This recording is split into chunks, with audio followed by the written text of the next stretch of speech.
If your child's school has just closed and you're wondering how you can help your children learn online, take heart. There are parents all around the world who've been doing this for weeks.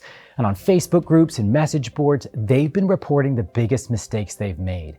In this video, I'm going to walk you through the 3 most common mistakes parents make while they're trying to support their children online and how you can fix them and get ahead of the problem. The first mistake parents make is not letting their children make mistakes. Those first few days of online schooling are going to be awkward. Technology won't work. They won't have downloaded the right version of something. They'll be late on an assignment. Let them make those mistakes. Let the teachers make mistakes and the administration of the school. This is a really intense challenge. There are schools that have never used any kind of online learning that in a matter of days or even hours have to convert their whole school over. Forgive everyone and support everyone around you. It creates a really nice environment for your child to thrive rather than feel like they have to get everything right on the first or second day. You should write off, in a sense, that first whole week of online learning as a week of experimentation, getting comfortable. That will set a tone for what could be multiple weeks of online learning at home. Another mistake that parents have made is they underestimated the social and psychological challenges that their children are facing. Maybe they prioritize schoolwork and productivity over these needs. Look, after a few days in a house, it feels like cabin fever. But what about week 3 and week 4 and week 5? This is when it really begins to add up.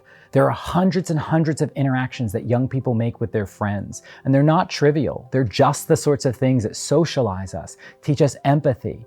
Remember your 6th grade graduation? Remember prom, performing in a play, winning a debate? All these things are off the table for weeks on end. There are going to be some high school seniors in this country and are already around the world who aren't going to get to walk at their own graduation. And that's not trivial. So by taking this seriously and coming alongside your children and talking openly about this, what does it feel like to be in your house for a couple of weeks? What does it feel like to not be able to talk to your friends?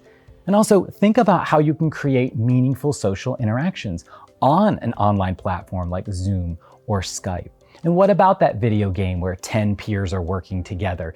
In a normal school environment, they've interacted with their friends all day. Here they haven't. Protect your children's social lives by encouraging them to pursue their friends, interact on social media, and find non-traditional ways of staying plugged into a social universe. This is going to be challenging, and let's face it, most of us have never been through an experience like this, so we should be very open with them, very supportive, and value their social and psychological health as much as we value productivity and assessments and performing well in school. The third biggest mistake that parents make is that they micromanage. Now, this is something I know. I've been a tutor and teacher for 18 years. I've helped thousands of students. I have sat at hundreds of kitchen tables, and I've seen parents micromanage their kids, overschedule their day, and not let their 15, 16, 18-year-old children stand on their own 2 feet. So whether your child is 6 years old or 15, you need to find ways to set them up to run their own lives. So for example, if you see that your child is struggling working at the kitchen table, maybe see if you can find a desk or some space in another room where they can work quietly on their own. That's you helping them identify a problem and solve it and set them up to work for themselves, not you hanging over their shoulder and doing the work for them. If you're going to sit in on every one of their online classes, think about what effect that's going to have on their ability to independently work with their classmates and teachers. If you're going to be sitting over their shoulder while they type in a Google Doc or work on an assignment, think about how much that cuts off their own ability to develop executive function, confidence, and independence. Just because they're learning at home doesn't mean it has to be directly under your control at all times. Find ways to allow your child to learn independently and creatively. And when you do this, you free yourself from all the work of micromanaging your kid, and you help your child develop new skills and flourish in this new environment.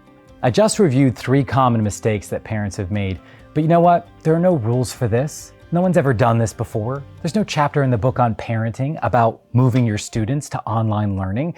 This is something we're all going to figure out together. So go easy on your children's teachers. Go easy on them and go easy on yourself. A lot of parents have talked about how hard it is to take care of themselves while they're trying to run their jobs remotely, help their students at home learn, and go through this experience together. It's more important that your children's psychological well-being and flourishing takes place than going through a few assessments online. Take care of yourselves and take care of them. If you found this video useful, please share it widely. We want to help as many people as we can.